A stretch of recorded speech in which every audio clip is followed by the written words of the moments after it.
aborder. Merci de nous retrouver en direct pour cette autre édition d'Appel sur le continent, sur Afrique Média Télévision. C'est donc un jour historique qui s'est donc levé hier du côté de Ouagadougou avec notamment ce tribunal militaire qui a donc qui a fait toute la lumière autour de l'assassinat du père de la révolution burkinabé survenu le 15 octobre 1987. On s'en souvient comme si c'était hier puisque la plaie reste encore baignante, même si on peut avoir cette fois-là le cœur net sur les réels, on va dire les responsables de cet acte ignoble.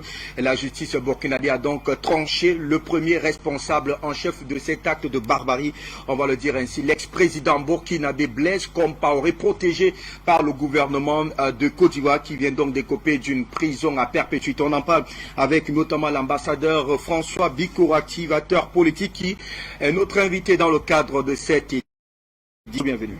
Bonjour. C'est un plaisir et surtout un énorme défi que de se retrouver ici à Afrique Média devant des jeunes référentiels de la presse que vous êtes pour interroger l'histoire. Et comme je le dis toujours, vous savez que l'histoire a ceci de particulier qu'elle ne s'arrête pas, mais elle bégaye. Et ce que le monde vit aujourd'hui est un bégayement, un de plus, de l'histoire du monde, de l'histoire africaine. Et comme toute chose étant par ailleurs égale, vous constaterez que nous sommes à la troisième phase du tout sautement, du bégayement de l'Afrique. Le premier avait eu lieu en son temps, je prends les temps modernes pour ne pas perdre vos téléspectateurs, dans les méandres de l'esclavage, de la colonisation, du rapt de toutes les énergies du monde entier au profit d'une civilisation. Je voudrais simplement m'arrêter que les gens nous ont dit qu'ils sont une civilisation et qu'il paraît que le mot civilisation veut dire ce qui est bien par rapport à ce qui est mal chez les autres. Ils se sont donc dit pour arranger leurs problèmes de nourriture, arranger leurs problèmes de sécurité alimentaire et tout ce que vous voulez, il fallait qu'ils soumettent les autres à cette civilisation qui était bonne. Cette civilisation a eu un premier tout sautement entre 1916 et 1919. Il vous souvient, et je le dis toujours ici, qu'ils ont pris pour prétexte l'attentat de Sarajevo, où un jeune enfant, paraît-il, est de la confession d'une civilisation arabo-musulmane. Et on a pris pour prétexte qu'il a osé s'attaquer au cortège, je crois, de l'archiduc, qui lui est de civilisation judéo-chrétienne. Toujours est-il que ça a arrêté le monde. À ce moment-là, nous avons été engrangés tous dans une querelle en réalité entre cousins, mais qui est devenue une querelle mondiale qu'on a appelée la Première Guerre mondiale. À ce moment, vous savez très bien que on est encore allé convoquer les Africains dont nous sommes, j'allais même dire l'ensemble du monde entier, pour aller aider deux cousins à s'entendre sur l'essentiel. Le monde a tout sauté, l'histoire ne s'est pas arrêtée, mais toujours est-il que le tout sautement a fait en sorte qu'on parte de la Société des Nations à l'Organisation des Nations Unies. Absolument. Le deuxième tout sautement de l'histoire, lui, il s'est fait entre judéo-chrétiens entre eux. C'est-à-dire les juifs et les chrétiens qui sont dans l'espace volé du Gondwana qu'on appelle l'Europe, l'Eurasiatique, et le côté des cousins qui se trouvent au niveau du monde arabo-musulman. Mais le monsieur qui était éliminé, il faut lui dire merci, parce que c'est lui qui a permis que les guerres de libération s'engrangent. Il s'appelle Adolf Hitler. Il a estimé que ce que nous on refuse aujourd'hui, lui en son temps il a dit ça ne peut pas se faire. C'était bon quand c'était pour aller rapter le pétrole des arabo-musulmans. Mais dès lors que ça s'est fait entre eux, dans leur territoire, Adolf Hitler ne comprenait pas que des frères liés par la spiritualité, des frères liés par une civilisation, qui a volé le feu chez les autres, mais n'a pas pu conserver ce feu, qu'un de ses frères vienne dans sa terre d'Allemagne, qu'on appelait la Prusse, et tout ce que vous voulez aujourd'hui, et que les gens ont faim, c'était en plein hiver. Les gens ont soif, ils sont européens, ils sont judéo-chrétiens, donc des frères de sang. Et chaque jour, les juifs, selon lui, quand ils ont fini de manger, au lieu même de mettre dans la poubelle, ils mettaient sur les fenêtres pour que les oiseaux viennent en picorer. Et M. Adolf Hitler a estimé à ce moment-là que cela n'est pas possible. Parce que quand un être humain est dos au mur, il développe des facultés tellement terribles qui surprennent généralement l'adversaire ou l'ennemi qu'il avait considéré comme un homme faible. Adolf Hitler a donc dit que pour sauver le monde, mais en réalité le monde ici, c'est la civilisation judéo-chrétienne que vous appelez aujourd'hui le monde occidental, parce que je vais vous expliquer la troisième phase. Cette deuxième phase, donc, Adolf Hitler a dit, il faut casser le pont. Parce que le pont n'est utilisé que par les gens qui ont les moyens de locomotion. En cassant ce pont spirituel, il fallait maintenant que pour aller chercher la nourriture de l'autre côté, que tout le monde aille à la nage et face, si vous me permettez l'expression, aux crocodiles, aux caïmans, qui sont les termes de référence, de vente de ceci et tout cela, bas mondial, tout ce que vous voulez. Il a juste effleuré 6 millions de juifs, comptés par eux-mêmes. Et vous savez que dans une crise, dans une guerre, on ne compte que les gens qui avaient été identifiés au départ. Mais en réalité, je crois que ce monsieur a dû exterminer près de 40 millions de juifs. Parce que d'autres se sont disséminés dans le monde entier, fuyant cet holocauste qui a été créé entre eux. Ils sont donc, quand ils sont restés entre eux, ils se sont dit, il ne faut plus que cela nous arrive. Il ne faut plus qu'un judéo-chrétien, un européen, un occidental mange sans donner à son frère. Parce que ça crée une crise. Ils ont compris que quand les gens ont faim, quand les gens ont soif, quand ils sont dans comme ils sont maintenant là, dans le froid. Dans le froid. Il faut que la solidarité permette à ce que toutes les générations d'êtres humains vivent, ou alors que survivent. Et vous allez donc constater qu'ils ont donc mis en place ce qu'ils appellent l'Organisation des Nations Unies. Mais en réalité, c'était des clauses secrètes entre eux qui, lorsqu'on les a dévoilées, ont pu révéler le fait qu'ils se sont dit, quand on a faim, quand on a soif, quand on a froid, quand on est désespéré, nous avons nos plantations disséminées. Et quand il n'y en a pas, il faut qu'on les crée. Et il faudrait que chacun d'entre nous reste dans sa posture. Si c'est moi qui ai d'abord découvert le manguier, mon frère ne vient plus du côté du manguier. Ça risque de créer la situation entre les Allemands et les Juifs, qui sont partis de là où c'est parti pour venir manger le manguier des Allemands sans leur donner quelque chose. Ils ont donc créé des différents mondes, les quart-mondes, les tiers-mondes et tout ce que vous voulez. Ils nous ont imposé un genre de vie qui en réalité était un genre de vie adapté à leurs besoins. Ils vous disent que c'est l'association, mais en réalité, ils vous disent faites le cacao, faites ceci, parce qu'en réalité, c'était leurs besoins. Et j'ai oublié de vous dire qu'en 1945, les personnages qui étaient au départ, c'est de la déportation, c'est de l'esclavage, n'étaient plus dans la situation psychologique qui est celle de 1945.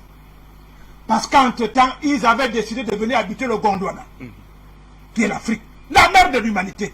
Même comme Obama et Sarkozy ont dit que l'Afrique n'est pas prête pour entrer dans l'histoire. L'Afrique, c'est l'histoire. On ne peut pas dire à quelqu'un d'entrer en lui-même. C'est d'autres qui viennent vers lui. Toujours est-il qu'ils se sont comportés toujours entre eux. C'est les gens qui vivaient dans les igloos.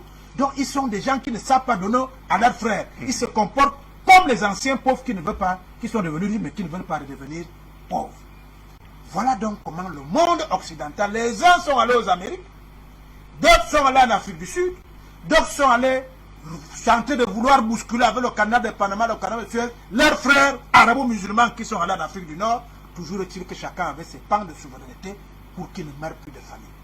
Et ils avaient dit, s'il arrive même que nous avons des frictions entre nous, comme ce fut le cas en 1916, comme ce fut le cas en 1939, nous allons nous guerroyer dans nos théâtres d'expérimentation. C'est pour cela que vous avez constaté qu'à un moment donné, il y avait des guerres. Quand il y a l'Afghanistan, vous voyez, ils vont tous là-bas, ils s'entendent, c'est moi qui vais vendre l'eau, c'est moi qui vais prendre le pétrole, c'est moi qui vais le transformer. Mais en réalité, c'était des crises entre des conversations violentes, mais qui se faisaient chez les autres. Jusqu'à ce qu'ils ont donc créé un mur pour qu'ils se surveillent mieux. Ça s'appelle le mur de Berlin, qui était un mur en réalité spirituellement psychologique. Pour que chaque fois que vous voulez vous ébranler, que vous sachiez qu'il y a quelque chose qui ne doit pas se casser. Le cousin, maintenant le judéo est parti. C'est resté entre eux chrétiens. le juif qui a été disséminé. On lui a dit, bon, comme tu as trop dérangé entre nous ici, on te trouve une terre, on est allé arracher la Jordanie, Cisjordanie et Transjordanie, pour leur créer un espace là-bas, pour qu'ils y restent et qu'ils s'y trouvent à l'aise. Donc les gars, ils sont là-bas. La guerre de 6 jours, vous connaissez avec les arabo-musulmans, qui ça n'a pas marché, toujours qui s'entendent toujours entre eux. Et on est donc arrivé à la situation, resté entre eux, ceux à qui on a légué ce lourd tribut, ce lourd héritage du monde judéo-chrétien arabo-musulman occidental, n'ont pas su le gérer. Les uns ont cru en amassant le plus de richesses volées chez nous. Parce qu'entre-temps, ils sont venus rapter le tirailleur sénégalais. Le tirailleur sénégalais, c'est un générique, comme je dis souvent la France, les gens croient que je n'aime pas la France. Non, moi, c'est tout ce qui attaque l'Afrique, tout ce qui ne respecte pas la dignité africaine que j'appelle France, parce que je ne veux pas citer tous les noms. Le tirailleur sénégalais, on est venu lui donner la religion. On lui a donné la culture, on lui a donné le culte, on lui a dit comment il s'habille, comment il mange, mais surtout, ce qu'il doit produire. Et il ne savait pas qu'il produisait en réalité pour permettre à ce que l'Occident ne se déplace plus pour venir mourir ici pour rien. Quand cela arrive donc, on lui dit que le blanc c'est Dieu, le blanc c'est ceci. Le tirailleur sénégalais arrive toujours dans des conditions de foi, comme c'est le cas maintenant. Il arrive donc en Allemagne, il arrive en France, dans les théâtres d'opération, parce qu'eux-mêmes n'ont pas la capacité de résister tant qu'ils ne sont pas venus rapter le feu chez nous. C'était encore une guerre entre eux. Une querelle entre eux. Ils arrivent donc à ce niveau, le tirailleur sénégalais, puisqu'il n'y avait pas le temps. On lui a seulement dit, quand tu arrives, la Kalachnikov, c'est que tu prou. Donc en plein hiver, la Kalachnikov, comme le froid entre dedans, ça grise. Le gars, lui, veut juste arranger pour que ça donne, quand on va aller au trou. Mais la maman de 93 ans, qui sait ce que veut dire l'arme, croyait donc que le tirailleur sénégalais s'est trompé, puisque pour le tirailleur sénégalais, blanc, c'est blanc. La maman se met à genoux et lui dit, mon frère, ne me tue pas. Ça a eu une cassure psychologique sur le tirailleur sénégalais. Parce qu'il ne savait pas que le blanc pleure. Il ne savait pas que le blanc ment. Il ne savait pas que le blanc... Il découvre donc que le blanc pille, puisqu'il retrouve tout ce qu'on est venu prendre ici, là-bas chez eux. Il dit, mais dis donc, voilà comment les mensonges s'estompent. Rentrez chez nous ici. Il est venu dire à ses frères, ne croyez plus à ce monsieur. C'est un menteur, c'est un pilleur, c'est un voleur. Il a autant peur que nous. Les mouvements de libération se sont donc mis en place. C'est-à-dire dans les théâtres de plantation de ces frères qui se sont mis à Yalta pour diviser le monde. Les mouvements de libération se sont donc mis en place. On a eu les Oumounobé, on a eu les Magamal, on a eu ceci. Des gens qui disent, ne croyez plus, reprenez votre chose. Et ça a été le cas avec Thomas Sankara. Avec Janvier, il ne faut pas aller vite. Parce qu'il y a la génération de Kwame Nkrumah, de Lumumba. Ils sont tellement nombreux, il faut que je les cite. Les Tombalbaye, toutes les premières générations de gens qui ont cru aux tirailleurs sénégalais. Mais l'occidental n'est pas bête. Ils savent que c'était brusque. Ils n'avaient pas encore eu le temps de se reconstruire. Ils créent donc la BERD. Parce que tout ce qu'ils ont créé là, c'est pour eux. Banque internationale pour la reconstruction et le développement. L'Afrique n'ayant pas subi les œuvres de la guerre, de la Deuxième Guerre mondiale, n'était pas concernée par la reconstruction. Et ce n'est pas une erreur que la reconstruction vienne avant le développement. On vient donc rapter nos économies. On continue de le faire en mettant donc des gens qui sont déjà clonés. Parce que je parle français, je m'habille français parce que je suis cloné. Le clonage, c'est que on prend l'original, on coupe, mais tu ne peux pas être comme l'original. Nous sommes donc des occidentaux clonés. Nous avons l'illusion que tout ce qui arrive à l'original, qui est l'occidental, c'est que ça nous arrive. Regardez les débats des docteurs en doctorat depuis qu'il y a la crise en Ukraine. La Russie n'a jamais dit qu'elle ne vous donne pas le blé. La Russie n'a pas dit qu'elle ne vous donne pas le gaz. Mais vous vous mettez à pleurer, on va souffrir. Parce qu'il y a une guerre en Ukraine. Mais si vous n'avez plus en France, allez acheter le gaz en Russie. La Russie, c'est un pays qui nous a jamais créé un problème. Donc, on arrive donc à cette situation qui est dans la troisième phase aujourd'hui. Parce que la première phase, ce sont les Sékou Touré et tout ce que vous voulez. Et il lègue la bonne graine à la génération qui suit, qui est celle de Thomas Isidore Sankara. pour que vous compreniez bien ce qui arrive aujourd'hui au Burkina Faso. Thomas Isidore Sankara est un produit moulé au mur imaginaire entre les cousins. C'est un clone.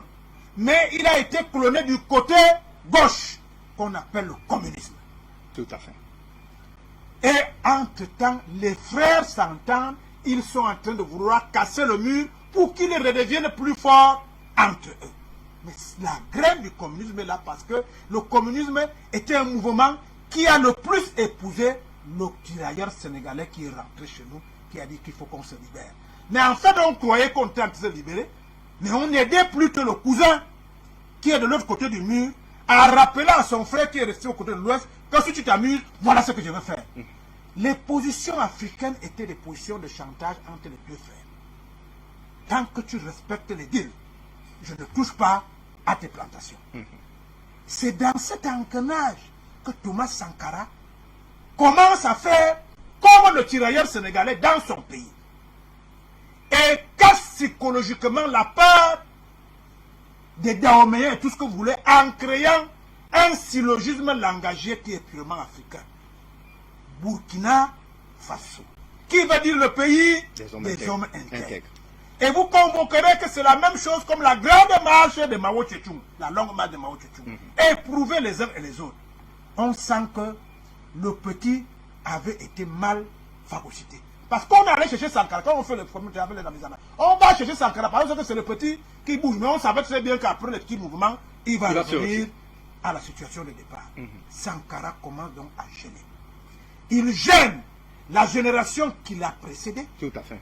Les Félix Houphouët-Boigny, absolument, tous ces grands hommes qui étaient les meilleurs clonages de cette civilisation supérieure, qui est la race aryenne, dont ils ont eux-mêmes refusé qu'ils soient ragaillardis au plan négatif. Et c'est comme ça que Sankara commence à poser un certain nombre d'actes qui font peur au monde occidental. Il pose la problématique de l'aide. Pourquoi est-ce que... Dans son fameux discours d'ailleurs, absolument il pose cette problématique. Ouais. Il pose cette problématique. Il va plus loin.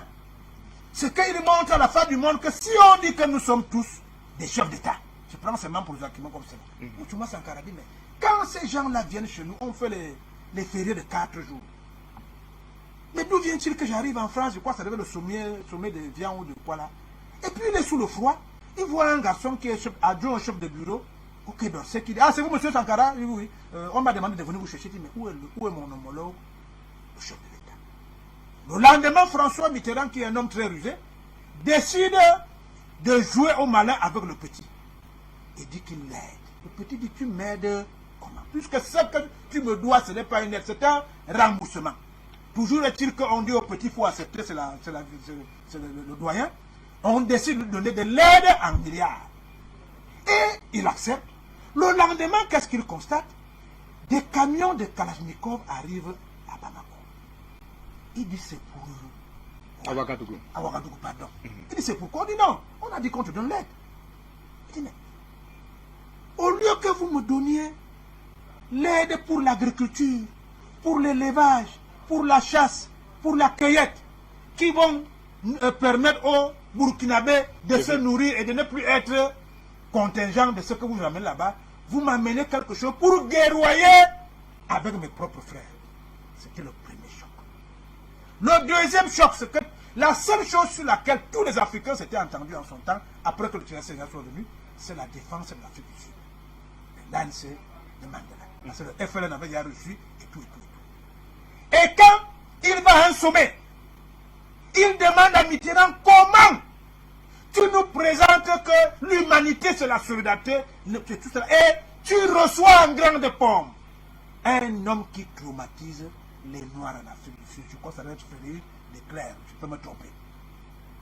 Il dit ça nous gêne, nous la génération qui n'avons pas connu la guerre, qui n'avons pas connu la colonisation, de voir des papas comme vous, qui nous donnent les leçons, se comporter comme vous le faites. Quand je vais rentrer chez moi, je crois que ça ne marchera pas. Vous avez vu là, comment Mitterrand a suivi.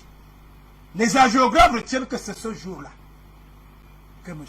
Isidore, je crois qu'il s'appelait Noël Isidore Thomas Sankara, a signé en réalité son arrêt de mort.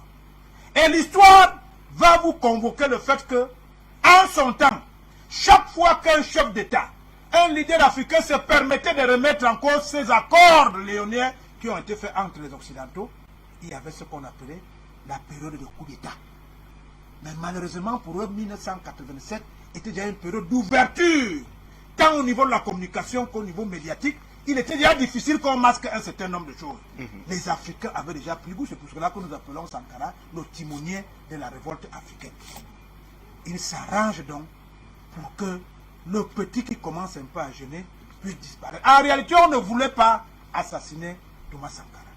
C'est qu'entre les 4 qui avaient pris la Bastille au Burkina Faso, Thomas Sankara était en prison.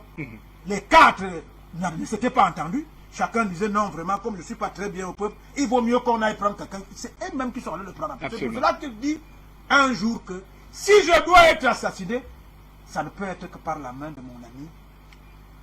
Il a dit par la main de mon ami. Et c'est ce qui est arrivé. Le maître donc, qui avait dit qu'il ne peut pas accepter que le petit fasse ce qu'il fait là, demande donc à l'ami que est-ce que tu peux régler la besogne. Au départ, on disait qu'on va affamer le pays, mais les gars étaient déjà très aguerris. Quel que soit ce qui leur arrive, ils étaient déjà devenus des nationalistes et des patriotes. C'est comme ça donc que l'histoire retient qu'au petit matin, on ne peut pas savoir que celui qui a tiré le premier parmi les 3, vous savez que Kaboré n'avait pas accepté cela parmi les 4 qui étaient entre eux. La vraie question, la bonne question, est donc celle de savoir qu'est-ce qui a eu lieu à Ouagadougou. De quelle justice a-t-on assisté à Ouagadougou? Qui est-ce qu'on a jugé à Ouagadougou? Dès lors que nous savons très bien que l'instant où on a appuyé sur le bouton, ça n'avait rien à voir avec ce qu'on voit aujourd'hui. On peut donc se poser de bonnes questions. Abraham Lincoln, assassiné. Martin Luther King Jr., assassiné. Kadhafi, assassiné. Saddam Hussein, assassiné. Ibrahim Anassare, assassiné. François Tombalbaye, assassiné. Patrice Emery Lumumba, assassiné. Oumyobe, assassiné. Steve Biko, assassiné. Le maréchal du Tchad, qui est le dernier en date, assassiné. Mon cher, si demain tu dis que tu as assisté à un procès historique, si j'enlève Thomas Isidore Sankara, je mets Kadhafi, je mets Maïna Sarré, je mets Martin Luther King, et qu'on te désigne pour le cas de Martin Luther King, un fou, qu'on a dit que c'est lui qui a tué Martin Luther King, est-ce que tu peux croire à cela? Je pense donc que ce qui s'est passé à Ouagadougou, en ce moment précis, la 3e génération du monde qui doit changer. Et je termine par là. Parce que ce que nous vivons aujourd'hui, c'est encore 2 cousins, 2 chrétiens, c'est-à-dire les Russes et les Occidentaux. Ils sont tous du même continent qu'on appelle le continent européen. Il n'y a pas un continent d'Europe occidentale. C'est un même continent. La preuve est que quand ils vont jouer au football demain, ils vont dire qu'ils jouent quoi? Europa League. Hein? Ils jouent quoi? L'UEFA. Et les qui jouent Spartak de Moscou contre Dynamo Kiev. Non, contre Liverpool. Pour te dire qu'ils sont dans le même espace, ce sont des frères, c'est des cousins. Mais en cassant le mur en 1990-94, avait oublié les clauses sur lesquelles les uns et les autres s'étaient entendus. Et ce sont ces clauses aujourd'hui qui se mettent encore en place. Et le frère d'en face a dit, j'ai décidé de ne plus aussi respecter les clauses. Il est donc venu chez nous en Afrique. Si Thomas Isidore Sankara avait eu la chance que le mur n'était pas aussi fort entre le communisme et le libéralisme, je crois que nous serons en train de faire un autre procès aujourd'hui. J'en appelle aux Africains qui sachent que nous avons le devoir de faire le bon procès de l'assassinat de Thomas Sankara. Justement. Le bon procès de l'assassinat de Thomas Sankara, c'est Assimi Ngouda, un homme qui a les mêmes vestiges du combat que son frère d'armes qui avait le même âge que lui. C'est à ce niveau-là que notre débat commence en réalité tout à l'heure. Merci à vous, ambassadeur François Bikoro. Allez, on va prendre la direction du Grand Zoom puisque Nestor Podassi, lui, nous attend depuis un mois. Merci infiniment, très cher ami. Vous êtes le coordonnateur. Vous avez en tout cas suivi avec beaucoup d'intérêt ce procès-là. même si pour beaucoup, en tout cas, Blaise Compaoré fut juste, on va le dire, l'exécutant de cette sale besogne. Eh bien, on l'a suivi tout à l'heure, l'ambassadeur François Bikoro, qui sont les vrais et réels commanditaires, notamment de ces actes d'assassinat sur le continent africain. Première réaction, Nestor Podassé, comment est-ce que cette nouvelle a été accueillie davantage du côté de Ouagadougou? Bonsoir, bienvenue. Afrique Média, bonsoir à tous les techniciens, bonsoir au PDG et bonsoir au papa ambassadeur François Bikoro. Depuis 2016, je le suis chez Afrique Média et j'ai beaucoup aimé ses interventions parce que nous sommes très jeunes. Quand Thomas Sankara mourait, moi j'avais que 4 ans, j'étais enfant, je ne connaissais rien en ce moment. Donc, c'est encore quelque chose que nous apprenons encore en les écoutant et qui sont les aînés. Sinon, la nouvelle, nous l'avons appris, nous l'avons très bien accueillie, mais nous ne sommes pas toujours satisfaits parce que les principaux accusés qui devaient être sur le banc, tels que la France, n'étaient pas sur les bancs. Houphouët-Boigny de la Côte d'Ivoire n'était pas sur les bancs. Et Blaise Compaoré, qui était l'exécutant local à l'interne ici, n'était pas sur les bancs parce qu'il est actuellement en Côte d'Ivoire protégé par un autre sous-préfet de la France, qui est Alassane Ouattara. Il y a Yassine Kafando, le commando qui a exécuté, qui n'était pas aussi sur les bancs. Mais le général Gilbert Diengéré, lui, il était là, il était sur les bancs. Mais quand il est sorti, il a nargué encore la population en soulevant le poing comme ça. Et encore, il y a des jeunes Africains abrutis avec 1000 francs, 2000 francs qui supportent aveuglément, avec les et réfléchir et les ventre pas avec la tête. C'est ça qui me rend triste. Sinon, quand même, c'est bon que cette vérité historique-là soit connue aujourd'hui et qu'on sait que celui à qui le crime a profité, qui est Blaise Compaoré, a été condamné. Bon, malheureusement, dans notre justice ici, il n'y a plus de condamnation à mort. Maintenant, bon, ils ont supprimé cela quand Roch est arrivé au pouvoir. Donc maintenant, c'est devenu prison à vie. Moi, je dirais que cette sentence a été très clémente parce que normalement, ça devrait être poteau 5 comme en Corée du Nord ou bien en Chine. On devrait prendre Blaise Compaoré et ses complices qui ont été condamnés. Et comme la justice burkinabé, il n'y a plus de condamnation à mort, il faut les accepter comme ça. Donc, je pense que Alassane Ouattara va nous faire grâce en extradant Blaise Compaoré dans son pays d'origine pour qu'il paye de son forfait ce qu'il a fait à l'espoir de la jeunesse africaine, l'espoir à tout un continent africain qui est Thomas Sankara, le prophète que Dieu avait envoyé pour enseigner le Made in Africa et que les Africains doivent compter sur eux-mêmes. Et qu'en 4 ans de gestion, Thomas Sankara a fait parvenir le Burkina Faso à être respecté au plan international, ça c'est un, et de 2 au plan local à parvenir à l'autosuffisance alimentaire. Voici les actions qui ont marqué les Burkinabés et jusqu'à aujourd'hui, Sankara est très très aimé malgré qu'il n'est plus vivant. Et je ne pense pas que ceux-mêmes qui se disent vivants comme les Blaise Compaoré ont des admirateurs comme Thomas Sankara, je ne pense pas.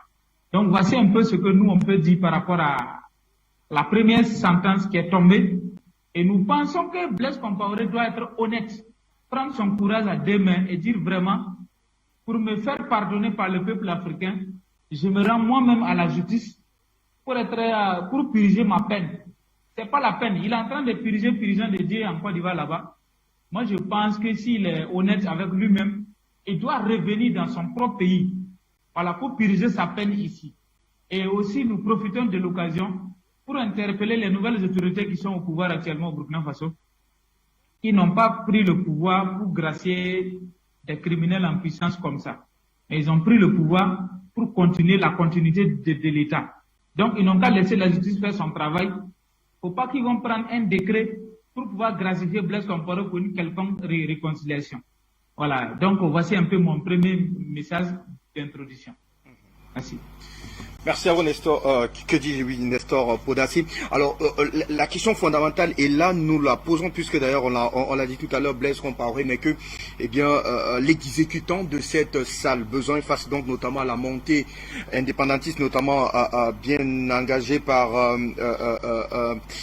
Thomas Sankara, eh bien, il est clair que l'Occident voit très mal d'un mauvais, et en tout cas, cette dynamique indépendantiste prônée notamment par le père de la révolution du côté de Burkina Faso. Il faut dire du parquet militaire au tribunal militaire de Ouagadougou qui a effectivement succédé au premier sur la gestion notamment de ce procès-là. Tout le monde a vite fait d'esquiver, notamment de mettre sur la place, sur la même table notamment, eh bien, les responsabilités plus ou moins lointaines. L'ambassadeur François Bikoro nous le dira très certainement ce matin, puisqu'à cette époque-là, si on reconvoque l'histoire, il y avait notamment plusieurs entités qui rentraient notamment en jeu. On a évoqué tout à l'heure avec Nestor Podassi le cas Félix Houphouët-Boigny, mais également toute la Côte d'Ivoire qui plus ou moins a été engagée dans cet acte ignoble.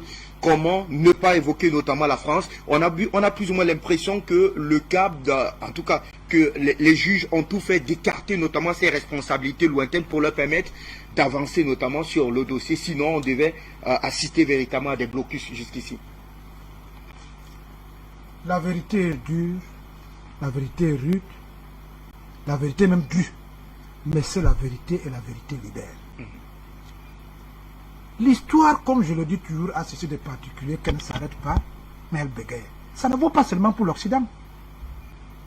Les mêmes personnages, les mêmes partenaires sont en place.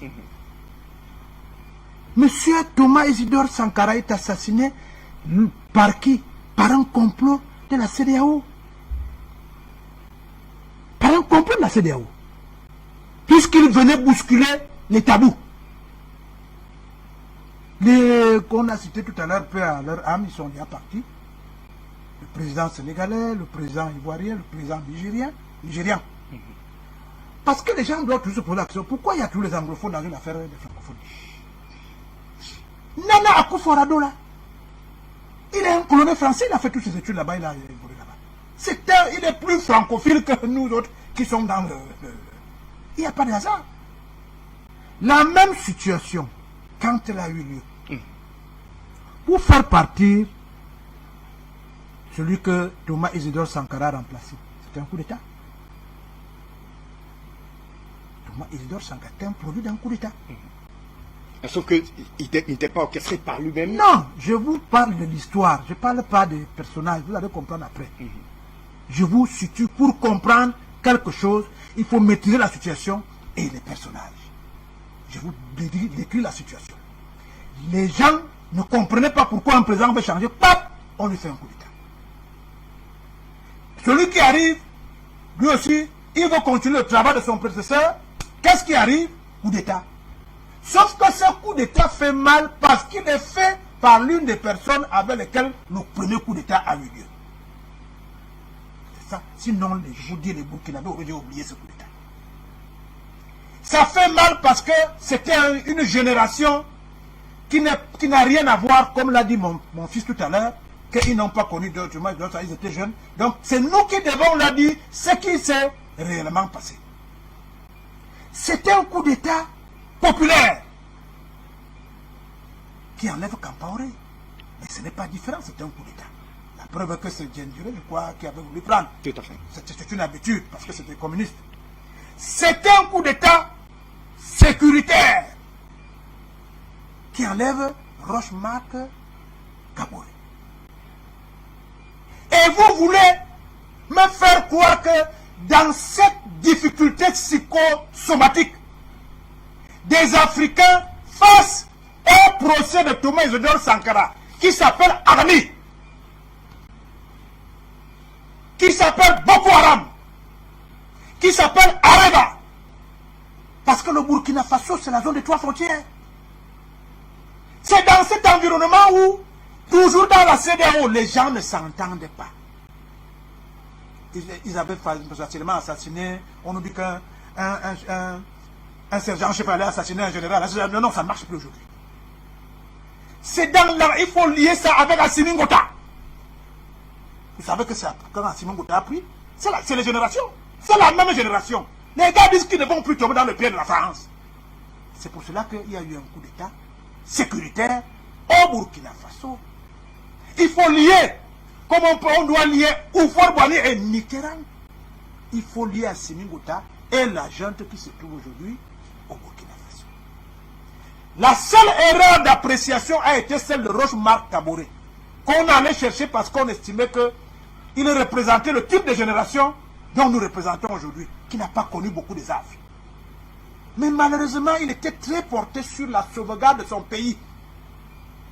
Et il était trop les pieds dans l'eau avec Macron, qui a remplacé Mitterrand. Macron, c'est le chargé de mission de la France-Afrique.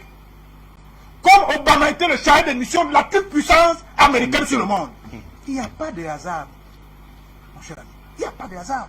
En tout cas, chez eux, il n'y a pas de hasard. Et vous voulez donc dire que les Burkinabés, les Maliens, les Ivoiriens, tous ces gens qui ont décidé, qui ont compris qu'on peut vivre sans la France. Et on peut vivre sans la France au moment où la France a des sérieux problèmes avec son partenaire, son cousin historique. C'est à ce moment qu'on choisit de vous amener la grosse distraction du siècle. Excusez-moi. Ce qui a eu lieu là-bas, c'est la distraction. Les Européens ont appris à nous faire que dès qu'il y a un changement à la tête de l'État, on demande au président qui est arrivé de faire le procès de celui qui est parti. Roch-Marc Kaboré n'a-t-il pas fait un procès? Est-ce qu'il n'y avait pas d'intérêt dedans? Pourquoi à ce moment il n'a pas fait le procès des assassinats de Thomas Sankara? C'est à ce moment, puisqu'il y avait, le peuple a dit, nous ne voulons plus de Blaise Compaoré. Cette fois, c'est les militaires qui ont dit, nous ne voulons plus que le peuple meure à cause de l'insécurité organisée entre le monde arabo-musulman et le monde judéo-chrétien. Boko Haram, c'est quoi? Arabo-musulman. Ils n'ont pas dit qu'ils s'en prennent à nous. C'est parce que nous sommes des clones. Nous sommes des photocopies que les Boko Haram, les armées État islamiques, croient que nous sommes comme les gens qu'ils combattent. Et comme entre eux ils s'entendent, ils ont donc décidé de transformer cette guerre ici. On ne peut pas demander à des gens qui sont sur une pirogue, au milieu du fleuve, de changer de pirogue. Est-ce que vous croyez ça? On demande aux Burkinabés de changer de pirogue. Ils ont déjà changé de piroguiers qui sont dans le même. Maintenant, ils disent, quand vous dites à quelqu'un qui est au milieu du fleuve, devant le Caïman, que changeons de pirogue, c'est la débandade qui s'installe. Vous avez vu mon fils? Il dit qu'il faut qu'on tire sur le Blaise Compaoré. Il faut qu'on fasse ceci. En fait, c'est ce débat qu'on voudrait que les Africains fassent pendant que la France est en train de faire le software. Vous savez ce que ça veut dire? La guerre douce. Absolument. On te chasse au Mali. On est en train de te chasser au Burkina Faso. On va te chasser au Tchad. Tu vas faire alliance avec le Ghana. Togoland. Il n'y a rien de hasard, mon cher ami. Vous n'avez pas vu qu'on a créé un Togoland? Ça a commencé à remettre encore le petit qui a remplacé son père, qui a dit je chasse Bolloré, je fais ça. On a mis quoi? Togoland. Vous savez qu'on avait débarqué des Africains américains dans 2 pays, le Libéria et le Ghana. On a créé un couloir qui sort de la mer, c'est pour ça qu'on a créé le Ghana. Et Nana Akufo joue à ce jeu. Mais la situation, il faut se le dire, c'est très important que les Africains le sachent. On ne règle pas les vrais problèmes lorsqu'on est au milieu du fleuve.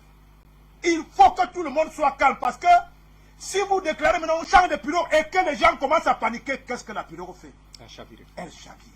En réalité, la France veut revenir comme un sauveur du G5 Sahel. Parce que cette fois-ci, c'est vous-même qui êtes tombé dans le piège de la déstabilisation du G5 Sahel. Parce qu'on ne veut pas que les autres pays pensent au cousin. Qui est le cousin? La Russie. Spartak de Moscou qui joue avec PSG. On ne veut pas, donc on vous a dit, il faut faire le procès, il faut faire le procès. On en a eu dans tous les pays africains, vous vous souvenez. Vous savez que même quand Mandela sort de prison, on lui a demandé de faire le procès des gens qui l'ont envoyé en prison 27 ans après. Qu'est-ce que Mandela a fait? Il a créé l'arc-en-ciel. Les Burkinabés doivent créer l'arc-en-ciel entre la génération qui est encore vivante, qui a connu les guerres de libération, la génération de la transformation psychosomatique qui est celle de Thomas Isidore Sankara, et la génération des enfants d'aujourd'hui qui ont le Yana marre, comme vous avez OTS dans votre pays. Il n'y a pas de hasard. C'est une lutte terrible qui est en train de se faire. Et les autres savent qu'ils ne peuvent pas faire la guerre de deux côtés. La vraie guerre pour ces gens, c'est l'Ukraine, c'est la Russie qui a tous les armements au monde pour tenir. Ils savent qu'ils ne peuvent plus venir prendre les Africains ici, comme avec le Tirailleur sénégalais, pour aller faire la sale guerre en Europe. Ils veulent donc qu'on les attende, le temps d'arranger les problèmes. Vous savez qu'ils sont en train de négocier. Quand les gens vous disent, on s'en fout du blé de la Russie, on s'en fout du gaz de la Russie, où se trouve le gaz gratuit pour eux? En Afrique. Comment tu peux te permettre? Parce que le gaz, c'est eux qui nous ont dit qu'il faut que le monde soit clair, le climat et tout ce qu'on veut. Hein? C'est Areva qui donne la lumière. C'est Areva qui permet en sorte que la France soit ce que aujourd'hui un pays puissant. Vous croyez vraiment que la France peut laisser cet espace? On les a chassés au Mali. Vous avez vu qu'ils ont rapidement pris le Tchad. Ils ont rapidement pris tous les pays environnants. Ils ont créé quelques bombardements. Oh, les pauvres, au Bénin. Des gens qui n'ont rien. Agmi ne sait même pas là où se trouve le Bénin. Ils ont créé un truc. Non, il y a de l'insécurité là-bas. Pap! Ils sont venus s'installer pour fermer le corridor sur Assimi Goïta, qui est devenu le Thomas Isidore Sankara de 2022. Ils veulent que les Africains ne sachent pas que le deuxième Thomas Isidore Sankara, même âge, même grade, même amour pour son pays, même amour pour l'Afrique. Vous pouvez parler. Vous avez vu le message que Assimi Goïta vous a envoyé, vous les jeunes? Mourez! Mourez pour votre pays, mais l'histoire retiendra que moi, Assimi Goïta, je suis mort pour la bonne cause. C'est ce message-là. On vous fait faire des débats dans les radios et télévisions. Est-ce que la Russie va faire ceci? Il ne peut pas avoir une guerre entre les Européens au moment où je vous parle. Ils ont trop souffert de la guerre. Et ils n'ont plus la gratuité de ce qui va faire la BERD, qui a créé la Banque mondiale et le FMI. Je vous le dis, ça veut dire Banque internationale de quoi? De reconstruction. C'était la reconstruction de l'Europe. Aujourd'hui, ils ne peuvent plus le faire facilement. Donc, ils ne peuvent pas se permettre d'avoir deux fronts de guerre. L'Algérie était déjà partie. Phnom Penh est parti. C'est compliqué pour eux. Ils décident donc qu'ils vous, comme ils ont envoyé pendant 60 ans, les libertés, la démocratie, qui sont les coutumes gréco-romaines, donc judéo-chrétiennes, ils vous ont envoyé des choses compliquées. Ils ne vous ont pas parlé du macabo, ils ne vous ont pas parlé de la banane plantain, du sorgho, du mil, ils vous parlent du blé. Jusqu'à leur religion. Le dimanche, je vois des mamans de 80 ans prendre le blé. Ils ne savent pas qu'ils permettent à un agriculteur de leur pays de se nourrir et d'être quoi? Développé. Si les gens disent qu'ils vous aiment, ils vous aiment. Comment 60 ans après, nous continuons à acheter les cahiers et les stylos en France? Est-ce qu'entre-temps, on n'aurait pas pu nous dire que comme on vous aime beaucoup, on vous permet de le faire vous-même? 60 ans après, c'est une société européenne qui bouge les trous dans votre pays à Yaoundé, les trous de route. Ça veut dire que c'est ad vitam aeternam. Ils ont tellement tué, ils ont tellement assassiné que nous, la génération de la transition dont nous constituons, ça ne nous fait plus peur. C'est pour cela qu'ils nous mettent des débats oiseux. En réalité, le procès de Thomas Isidore Sankara, s'il veut être un procès normal, les Burkinabés auraient eu la chance d'avoir un témoin oculaire, parce que les militaires djengérés ne parlent pas. Quand on est militaire, il y a des choses qu'on fait qu'on ne parle pas. Donc c'était une parodie. Même en France, le procès de Pétain, tu as entendu que quelque chose est sorti là? C'est Blaise qu'on aurait dû prendre à l'époque et lui demander à tout le moins de nous aider à comprendre les méandres de complicité tacite, peu ou prou, qui ont concouru au énième assassinat d'un leader africain. Blaise est où? En Côte d'Ivoire. À 43 km de là où avait lieu. Non, le procès. Il y a un train que la France-Afrique a créé pour aller ramasser les esclaves du Burkina Faso pour venir travailler dans les plantations de cacao et de café en Côte d'Ivoire. l'histoire a ceci de particulier qu'elle ne s'arrête pas, mais elle bégaye. Mais ils avaient oublié que ça va créer des liens de connivence entre eux. Ces liens de connivence dont avait posé en son temps M. Gbagbo. Pour dire oui, nous sommes ensemble, mais nous ne sommes pas un. Il y a des gens qui restent à la traîne, d'autres qui avancent. Comment vous pouvez m'expliquer que la France se réjouisse aujourd'hui qu'on a condamné un type qui ne vit plus? M. Blaise Compaoré vit-il? Aux dernières nouvelles sera en Côte d'Ivoire. Non, je dis qu'il est en Côte d'Ivoire, mais qu'est-ce qu'il représente encore dans le monde des êtres humains? Il a fait près de 20 ans, servant la France, faisant les coups d'État dans le pays, la main qui a assassiné ses confrères et ses collègues. Mais pourquoi il était aussi bien? Vous savez que ce monsieur a abandonné le Burkina Faso. On ne comprenait pas qu'il y a une rébellion au Congo. On dit c'est Blaise qui va aller arranger. Il y a une rébellion en Côte d'Ivoire, c'est Blaise qui va aller arranger. Comment Blaise pouvait-il savoir partout où se trouve? Et quand on voit les liens de connivence entre Blaise et les liens de connivence qu'il y avait à l'époque entre les prédécesseurs de Blaise et ceux qui sont en Occident, on se dit que le bon procès ne serait pas un procès des hommes, mais un procès de l'histoire, un procès des systèmes. Le panafricanisme est le meilleur procès qu'on ait fait de l'assassinat de Dr Martin Luther King Jr. Au point que les Blancs vous ont amené une deuxième distraction, Obama. Parce qu'ils ont vu que on a lancé le mouvement de Roots. Retour au pays natal, qui avait déjà été lancé à l'époque par les jeunes Léon Bertrand Damas et tous les jeunes qui écrivaient les sujets en noir à l'époque en France. C'est ce retour-là qui fait peur, parce que c'est le retour du soldat, du tirailleur sénégalais, mais nanti des humanités dans la tête. Ce n'est plus quelqu'un qui tire seulement pour les gars qui veulent revenir en Afrique. C'est les gars qui ont créé la croissance aux États-Unis. C'est eux qui ont créé la croissance en Europe. Allez en France, les meilleurs médecins, les meilleurs avocats, les meilleurs chauffeurs, même les laveurs de cadavres. Pourquoi ça souffre? Parce que justement, il n'y a plus moyen d'envoyer les hélicoptères s'arrêter, venir prendre et repartir. Ils veulent donc nous créer ces paradigmes. Nous, on pense que les Africains ne devaient pas, laisser les Burkinabés s'occuper du problème Sankara. Parce que Sankara, c'est le déclic de la deuxième génération des patriotes et des nationalistes africains. C'est une affaire qui nous concerne. Comme le Mali, comme Gbagbo à l'époque, au plan de la diplomatie internationale, nous avons fracassé la CPI et qu'elle existe encore. Du tout. C'est comme ça que se passent les choses.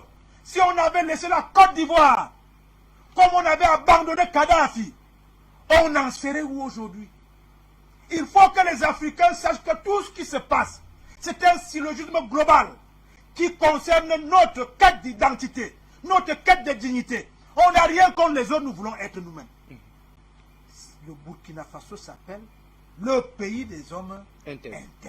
Et quand on est intègre, on est quoi? On est libre. Nous sommes des hommes libres, nous voulons être libérés. Parce qu'on dit qu'on n'est pas libre, on est libre. Je parle ici parce que je suis libre. Thomas Sankara était libre. Et Lumumba était libre. Ce que Lumumba a fait, c'est ce que Thomas Sankara a fait. Chaque génération produit des gens qui doivent prendre conscience, qui doivent disparaître de l'État, ou alors ils se sabordent. Au moment où donc la graine est en train de germer. Vous avez vu que Gbagbo, ça nous a pris 12 ans. Aujourd'hui, les pieds des gens vacillent. Parce que quand Gbagbo touche, on croit qu'il va lancer le mot d'ordre. Nous ne sommes pas des gens qui assassinent. Nous ne sommes pas des guerriers. Nous sommes des combattants. Le combat s'arrête lorsque l'ennemi vous dit, il lève les mains. Mais il y a des choses que vous levez les mains, il tire sur vous. Pourquoi on avait assassiné Kadhafi alors que 1 million de bombes sont tombées sur Tripoli? Le gars lève les mains, on dit non, non, non, non. Quand il est vivant, c'est pas bon. Nous pensons donc que, oui, il faut un procès sur l'assassinat, non pas de Thomas Isidore Sankara, mais du chef de file du mouvement de reconquête de la dignité africaine qu'il était et qu'il demeurera toujours. Nous pensons que Thomas Sankara, c'est vous, c'est moi. Ce que vous faites en Afrique média, c'est du sankarisme. Sauf qu'il n'est plus teinté ni de communisme, ni de libéralisme, il est teinté d'africanisme. Nous pensons donc que les Burkinabés se calment un peu. Je les ai vus danser quand ils avaient renversé Blaise Compaoré. Je vous ai dit sur ce plateau qu'ils vont déchanter, vous vous souvenez? Absolument. Chaque fois que vous laissez votre adversaire, votre ennemi, votre voisin définir les critères de convergence comment vous aimez votre femme, comment vous aimez votre président de la République, et vous définir encore les critères de divergence, comment vous devez haïr votre voisin, comment vous devez haïr votre président de la République, c'est lui qui est en fait votre propre maître. Que les Burkinabés fassent ce que les Thomas Isidore Sankara ont fait, changer le mot que les Blancs ont laissé qui représentaient leur pays en Burkinabé, et ils sont devenus en Burkina Faso, et ils sont devenus des Burkinabés. C'est de ça qu'il s'agit, parce que psychologiquement c'est une césure. C'est une césure assez forte, parce que le monde aujourd'hui ne se gère plus avec les canons. Vous avez vu que dès que la crise ukrainienne est née, quel est l'acte fondamental que les cousins de Poutine ont fait? Fermer Russia Today, fermer Sputnik, fermer tous les médias susceptibles de remettre en cause la manipulation, la désinformation. Il faut que je termine quand même pour laisser les autres parler. Moi, je suis venu pour vous aider à comprendre. Quand M. Macron va à Ouagadougou, il raille le président burkinabé. Vous avez souvenance? Absolument, ambassadeur. Il dit, je le suis, voilà le type qui doit vous donner l'électricité. Il demande au président d'arranger la climatisation. Il dit, il allait arranger la climatisation, mais il n'a pas dit aux jeunes de ce jour-là que le climatiseur qui dit que le président est censé aller ranger, c'était le climatiseur Leclerc, société multinationale française. Donc s'il y a un problème, c'est la France qui a un problème. À ce moment, il a dit, la France-Afrique est terminée, je ne la connais pas, je ne la proclame pas. Quelques années après, c'est toujours le même Macron. On lui pose la question sur le Mali, sur le refus de RFI de continuer à mettre au Mali. Il dit que c'est un scandale. Et qui va d'ailleurs appeler... Et maintenant, il va appeler qui? Nana Akufo. Nana Akufo. Le président de quoi? De la CEDEAO. C'est-à-dire, il vous met dans votre tête que je reste et demeure. Et quand nous, on a dit ici que ce que la CEDEAO fait, en réalité, c'est la France, qu'est-ce que les gens nous ont répondu? Que ce n'est pas la France. Un président vous dit, je vais appeler tel pour qu'il prenne quoi? Des mesures fermes. Mon Dieu! Qu'ils prennent quoi? Des mesures fermes. Et tu les vois aller raconter des histoires. C'est à cause d'eux que les Burkinabés ont repris leur pays depuis quelques mois aujourd'hui. Ce qui fait peur, c'est que quand on aura fini d'arranger, on va faire comme ils font avec la Russie. Nous allons négocier avec Armi, nous allons négocier avec Boko Haram, nous allons négocier comme ils négocient. Parce qu'on ne va pas faire la guerre d'autrui. Et ils ont donc peur de ça. Parce que dès qu'on finit de négocier, l'arme de chantage aura disparu. C'est ce genre de procès. Si nous aimons Thomas Isidore Sankara, messieurs les Burkinabés, n'acceptez plus que l'armée française rentre dans votre pays. Si vous dites que vous voulez venger Thomas Isidore Sankara, souvenez-vous qu'il a laissé 3 enfants et une femme. Ces femmes-là, c'est les femmes du gros. Thomas Sankara adorait les femmes, il adorait les bras, il adorait ceci. Faites en sorte que vous repreniez le travail. Allez dans les champs, sachez que personne ne développe le pays de l'autre. Aucune religion ne va vous développer. C'est vous-même qui pouvez vous développer. D'accord. Voilà le vrai procès qu'on doit faire pour Thomas Sankara. Absolument. Merci à vous. On va donc vous retrouver, Nestor Podassi, avant d'ouvrir donc l'antenne pour nos nombreux téléspectateurs. On a compris d'ailleurs, l'ambassadeur, sur ce plateau, il faudra surtout pas tomber dans ce piège, faire le procès des individus, mais il faudra faire le procès de l'histoire, mais surtout celui du système, puisque Blaise Compaoré semble être celui, du moins est celui qui est capable aujourd'hui de donner la véritable version des faits sur cet acte ignoble qui s'est donc déroulé le 15 octobre 1997. Et donc, selon lui, il faudra, ce que vous avez d'ailleurs vous refuté tout à l'heure, peut-être lui tendre la main en guise peut-être d'apaisement afin de trouver notamment les réels commanditaires de cet acte donc ignoble face au père de la révolution burkinabé, Nestor Podassi. François Bikoro a dit, je pense qu'il a touché la grande majeure partie. Il dit, la meilleure manière de faire le procès Thomas Sankara aujourd'hui, pour nous qui ne l'avons pas connu physiquement, c'est de restaurer le système qu'il avait entrepris et que les autres sont venus mettre fin à cela.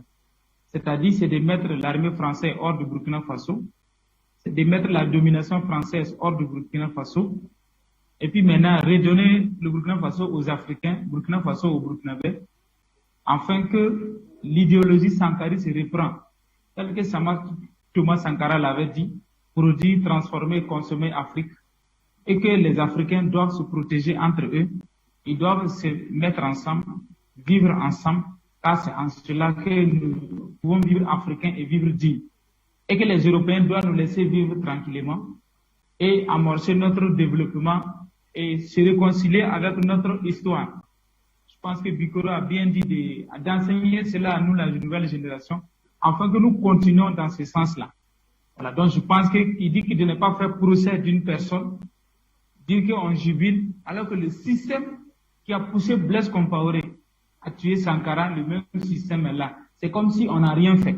En tout cas, j'ai bien retenu la leçon et je vais m'attarder sur ça, je vais encore appuyer sur cela pour dire que non, la nouvelle génération, les jeunes gens qui sont au Burkina Faso, nous, la jeunesse, nous allons continuer à pousser jusqu'à ce que l'armée française parte hors du Burkina Faso et que le Burkina revienne à l'Afrique, qui est la patrie mère, la mère patrie, et que le Burkina Faso revienne vraiment dans son rôle d'attente, parce que c'est un carrefour stratégique. Donc, le Burkina a été utilisé comme base arrière au temps de Blaise Compaoré pour déstabiliser les autres pays. Aujourd'hui, nous ne voulons plus que le Burkina Faso soit le pays qu'on va utiliser pour déstabiliser les autres. Mais nous voulons que ce soit le pays où le panafricanisme se vit, où l'intégration vraie africaine se vit, où nous vivons vraiment les réalités du panafricanisme vrai, et que vraiment l'impérialisme et ses valeurs locaux, nous ne voulons plus de leur système. Voici un peu ce que je peux dire par rapport à cela. C'est pour rejoindre un peu ce que Papa Bikoro a dit. Parce que si on va aller de vengeance de personne en personne, on ne va pas s'en sortir vite. Et en ce moment, nous allons tomber dans le piège de l'ennemi. Donc, actuellement, le vrai procès, c'est de pousser encore pour que l'armée française quitte le Burkina Faso. Et en ce moment, nous avons gagné une partie de notre combat. Voici un peu ce que je vais dire pour le moment. Merci. Merci à vous, Nestor. On va donc écouter cette fois-là le standard pour recueillir donc leur avis sur notamment cette actualité qui est donc assez particulière. Et bien, on va prendre donc le premier appelant au téléphone. Il nous appelle depuis quel pays, Adrien? Allez, Jean nous attend au téléphone depuis les États-Unis. Jean, votre contribution autour notamment de cette actualité. Bonsoir, bienvenue. Bonsoir. Bonsoir, Fabrice. Mon frère Adrien et bonsoir aux autres techniciens. Bonsoir à vos invités. Bonsoir au combattant François Bikoro. Bonsoir à Nestor Kodassé. Bonsoir à tous ceux qui étaient sur Afrique Média. Oui, comprendre le système. C'est ça le problème. C'est ça notre objectif. Pour mieux cerner le jeu que ces Français jouent avec nous. Ce procès de Thomas Sankara qui s'est déroulé au Burkina, c'est juste pour consoler un peu la famille et les enfants. Juste pour consoler. Sinon, en réalité, c'est Blaise Compaoré qui doit parler. Parce que c'est lui. Les Djindjéré, ses consorts sont utilisés par Blaise Compaoré. Blaise Compaoré n'a pas tout dit. D'où vient le complot, non. Mais lui, il sait. Mais il s'est réfugié en Côte d'Ivoire. Si Blaise Compaoré, si c'était un coup qui est fait par Blaise Compaoré, si Blaise Compaoré veut le pouvoir, est-ce qu'il a besoin de tuer son frère d'abord? Non, parce qu'ils travaillaient ensemble. Alors, c'est le système qu'il faut comprendre. Le système a été inauguré depuis longtemps. C'est ce que nous voyons aussi dans la mort de Sylvanus Olympio. Les Français ne font que effacer les traces. Quand Georges Métrier, le commandant français Georges Métrier, a tué Sylvanus Olympio, ils ont donné la responsabilité à Yaya Dema, que lui ne réclamait que seulement ses miettes après la guerre de l'Algérie. Et on l'a fait endosser cela à vil prix. C'est comme les Français ne font que effacer. Et après, ils viennent comme sauveurs. Donc, il faut comprendre le système. C'est ça le système. Et c'est ce qu'on voulait aussi faire aux Maliens, au président Assimi Goïta. C'est ce qu'on voulait, c'est ce qu'on a voulu lui faire récemment. Voilà le système de la France. Donc, ce qu'il faut effectivement, Nestor, vous êtes là-bas, il faut que les Français quittent le Burkina Faso pour que Thomas Sankara se réjouisse dans sa tombe. Il faut que les Français, l'armée française, quittent à jamais le Burkina. C'est ça. C'est ce qui va remuer nos morts qui sont battus pour la libération de leur pays, de l'armée de la France. La France, vous le savez, donc, sincèrement, qu'il n'y ait pas de compromis. Qu'il n'y ait pas de compromis. Faites tout pour que l'armée française quitte la région, quitte complètement. S'il faut mourir, nous tous, nous pouvons mourir pour ça. Que la France sache que nous savons, et nous savons ce qu'elle fait depuis longtemps. Et après, c'est pour envoyer leurs journalistes dire de n'importe quoi. Ils n'ont même pas honte. Voilà. Ils n'ont pas honte. C'est des gens qui n'ont pas honte. Mais nous avons la victoire. Que Dieu vous bénisse et que l'esprit de la clairvoyance soit sur vous pour mieux vous éclairer dans la lutte. Merci. Merci à vous, Jean, pour votre contribution au Cameroun. Monsieur Tounou, vous nous attendez depuis un moment votre réaction autour de cette actualité. Bienvenue à vous. Allô, c'est à moi? C'est à vous, monsieur Tounou, vous êtes en direct. Ah oui, bonjour, monsieur Fabrice Dom. Bonjour à tous les téléspectateurs d'Afrique Média. Je vais d'entrée de jeu remercier Nestor Podacé pour avoir remercié le doyen Bikoro, l'ambassadeur, qui nous a vraiment, remis sur la racine du problème. Vous vous rappelez, monsieur Fabrice Dom, vous avez animé une émission ici où il était question de savoir quel est le sens du coup d'État au Burkina Faso. Le coup d'État qui a renversé monsieur Kaboré. C'était là une vraie question. Et nous avions répondu à l'époque, la conclusion était, ce coup d'État n'aura de sens que si on reprend le sankarisme. Sinon, c'est la continuité de la France-Afrique. Voilà la conclusion qu'on avait eue. Et là, l'ambassadeur vient de nous remettre les dents sur le gâteau. C'est-à-dire qu'il ne faut pas lâcher. C'est le problème central. Tous ces jugements-là, c'est de la poudre aux yeux. On sait qui est le coupable. Et même les Français, dans leur débat, disent que c'est Mitterrand qui n'avait pas digéré l'audace, la fierté de ce fils d'Afrique. Donc, je vous dis, tout ce qui s'est passé là, dans ce tribunal, pour moi, c'était juste un petit théâtre pour animer un peu la galerie. La vraie question demeure la même, à savoir, est-ce que la France sera condamnée pour tous les crimes qu'elle a commis dans nos pays? Moi, je suis Camerounais et je vous dis, Oumniobé a été assassiné comme un chien. Félix Moumié a été assassiné en Suisse, là-bas. Et on sait tous ceux qui les ont assassinés. Ernest Ouanté a été fusillé dans ce pays. On sait tous ceux qui ont fait cela. Quand est-ce qu'ils seront jugés? Est-ce que c'était des êtres humains? Si c'est des êtres humains, ils doivent être jugés. Et c'est de ça, comme disait M. Bikoro, c'est de ça qu'il s'agit. Il faut que les Africains se réunissent. Nous avons des grands avocats, nous avons des grands juges, nous avons des juristes.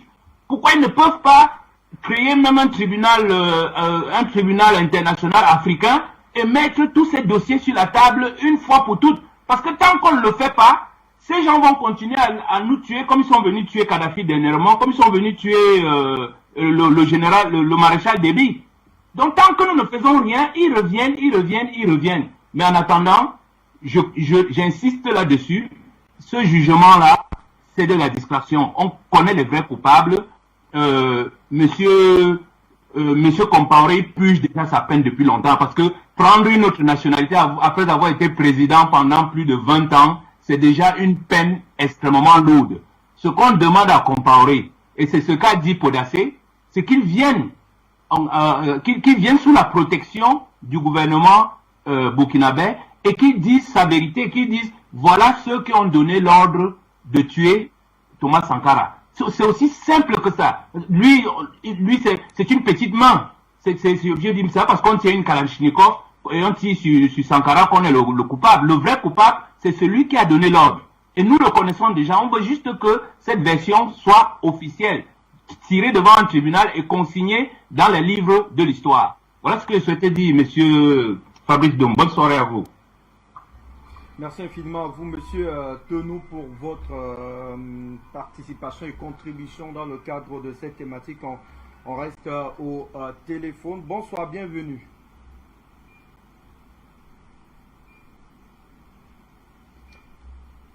Allô, bonsoir. Nous vous écoutons. Bienvenue au téléphone. Allez, d'accord, on va donc revenir pour tenter de sortir définitivement de cette actualité.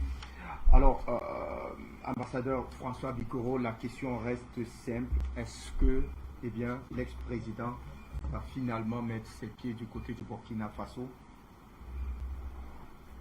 Je mets ça sous le coup de la distraction dont je faisais allusion tout à l'heure. Le retour que les Africains attendaient et qu'ils attendent, c'est le retour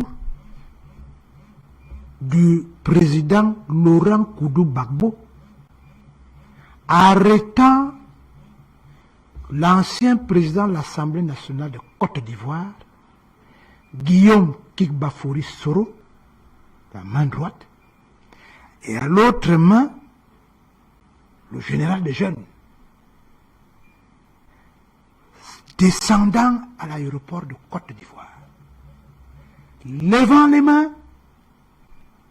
pour saluer la foule des Ivoiriens qui ont vécu 20 ans inutilement, baissant ses mains et s'agenouillant pour demander au nom de toutes ces 3 générations et appelant le président Alassane Dramane Ouattara, comme la fameuse photo qu'on avait vue des Quatuors, Henri Konan Bédié et les autres, pour leur dire: nous avons fait trop de mal, mais nous sommes contents parce que nous savons que vous savez que nous avions l'épée de Damoclès sur la tête. Je ne peux pas faire le procès d'Amadou Ahidjo dans votre pays. Je connais les conditions dans lesquelles Amadou Ahidjo a gouverné le Cameroun. Sinon, j'aurais oublié les Focard et les autres. Ce qu'on voudrait que vous fassiez, vous, de votre génération, c'est de faire des jugements supplétifs. Le Burkina Faso ne doit pas nous faire rater l'instant de la réconciliation africaine que nous avons engagé depuis. Donc, le mot retour de Blaise Compaoré ne se voit pas de la même manière que moi. Je dis que Blaise, avant de mourir, il est le dernier Mohican vivant. Il n'a pas été que mauvais pour l'Afrique et le Burkina Faso. Mais il était au mauvais moment, au mauvais endroit à cette époque. Qu'il libère les Africains, il n'a plus rien à perdre. Il va libérer la Côte d'Ivoire qui est liée au Burkina Faso tel que je vous ai défini tout à l'heure. Il ne faut pas que la peur de rentrer, la peur de venir témoigner continue d'irradier la crise entre les Ivoiriens et les Burkinabés. C'est l'objectif des gens qui ont demandé qu'on fasse ce procès. Parce que si dans 2-3 mois, les jeunes Thomas Sankara qui sont à la tête du pouvoir militaire au Burkina Faso n'ont pas le peuple entier avec eux, comme Assimi Goïta au Mali, on risque encore d'avoir une autre crise qui va amener un autre coup d'État, et là, la France va se réinstaller. La France peut même rester avec son armée, mais il faut que dans la tête des Burkinabés, dans la tête des Africains, qui sachent qu'ils ne peuvent pas compter sur eux. Puisqu'on a un laboratoire d'échec total de la présence française en Afrique. C'est le Mali. Le Mali avait l'entièreté de son territoire. 12 ans après, il lui reste un quart. Et les 6 mois, ils sont partis, on a récupéré 3 quarts. Comme les Africains aiment qu'on voit. Je crois que l'exemple de l'Afrique du Sud nous parle. Je vous dis qu'on aurait pu faire que les Blancs qui ont martyrisé les Noirs dans leur pays, dans leur nation, dans leur territoire, des siècles durant. Qu'est-ce que le patriarche a fait? Il sort de prison. Et je vous dis qu'on l'a fait sortir de prison parce que le mouvement de l'ANC était un mouvement compris par toute l'Afrique. Imaginez un seul instant que ce monsieur mourait en prison. Qu'est-ce qui allait se passer? Je vous ai dit que les autres, ils réfléchissent. Dès qu'ils ont senti que ce monsieur est en train de partir, ils ont dit, il vaut mieux le libérer. Qu'on ne soit pas comptable de ce qui va nous arriver. Il ne faut pas que la Côte d'Ivoire soit comptable du départ de Blaise Compaoré sans qu'il ait laisser à ses enfants la paix, la sécurité des cœurs. Il faut que les Burkinabés eux-mêmes, ces jeunes, donnent le change à leur grand frère, à leur père, en lui disant, papa, on ne va pas faire ce que les autres ont dit là, on va te fusiller, machin, tu es un homme mort politiquement, économiquement, tu n'es plus rien. Parce qu'un homme ne doit pas être en otage dans un pays qui n'a pas besoin qu'il soit en otage. La Côte d'Ivoire a toujours ouvert les portes aux Burkinabés. Comment se fait-il qu'un Burkinabé va chez lui en Côte d'Ivoire, il est obligé de prendre une nationalité? C'est une prison. Je voudrais qu'il y ait un procès vérité, réconciliation. Et je vous mets au défi, nous sommes encore vivants, que Dieu nous donne la vie. Si vous permettez à Blaise Compaoré d'arriver à Ouagadougou en triomphe, vous prenez la télévision nationale, vous lui dites, papa, la seule sanction qu'on te donne, qui t'a donné l'ordre de tuer Sankara? Je vous mets au défi. Dès que vous lui posez cette question, dès qu'il va ouvrir la bouche, je vous mets au défi, les bombes vont tomber à Ouagadougou. Parce qu'il y a des gens qui ne veulent pas que Blaise Compaoré parle et qu'il vous dise exactement qui est l'auteur de tout ce qui vous est arrivé. Mais ce geste, parce que je vous ai dit que c'est des militaires, les militaires ne parlent pas. Compaoré a la chance qu'il est redevenu civil. C'est la grande muette. Il y a des choses que, si on commence à parler, je sais que Mariam a pardonné. Je sais que les enfants de Thomas Sankara ont pardonné, comme Lumumba a pardonné. Vous êtes la génération du pardon. Parce qu'on ne doit pas vous distraire. Vous devez réveiller la démocratie participative que Thomas Sankara vous a laissé. Parce que Thomas Sankara vous a dit, les Blancs vous disent que la démocratie c'est le bulletin de vote nul. Ils vous ont menti. La démocratie c'est le matin. On dit qu'on va aller faire le champ de Kaboré. Tout le village prend les machettes de Daba et où va faire le champ de Kaboré. Le lendemain on dit on va aller défricher le champ de Isidore. Tout le monde y va. C'est le type de démocratie là qui libère. Parce que quand tu reviens le soir repu, tu ne peux pas laisser que ton champ soit dévoré par les animaux. L'Afrique ne doit pas se laisser dévorer à cause du fait que ses enfants vont plutôt en Europe. Rassurez toutes les personnes qui ont eu la chance, dans l'existence de l'Afrique post-coloniale, d'avoir géré dans les conditions où nous savons tous qu'ils ont géré. Faisons comme l'Afrique du Sud, on met un ticket gagnant. Les Blancs ont leur part de participation à la gestion de la Nouvelle-Afrique du Sud. Les Noirs ont leur part de participation à la Nouvelle-Afrique du Sud. Les Indiens ont leur part de participation. C'est pour cela que l'Afrique du Sud demeure aujourd'hui l'une des puissances économiques les mieux à même de tenir le continent. Je pense donc que c'est le message que moi j'envoie. Je ne donne pas un ordre, je ne suis pas Macron qui donne les ordres à des gens qui ne le sont pas. Moi je parle à mes frères, je leur dis je suis dans un pays où on a déjà fait 3 forums pour qu'on se demande pardon. Pourquoi on ne le ferait pas au Burkina Faso, qui est la première à nous avoir dit qu'il faut être intègre. Je salue Thomas Sankara qui a permis que, et c'est pour cela que je respecte le président Roch-Marc Kaboré. Vous savez, ce monsieur aurait pu faire que le blanc de sang, parce qu'il était légitime. Mais j'ai remarqué que pendant les 2 mandats, il était habillé Sankara. C'est Sankara qui a dit consommer burkinabé. Que tous les pays ont commencé à dire consommer ivoirien. C'est Sankara. Le tissu que portait le président Roch-Marc Kaboré était un message.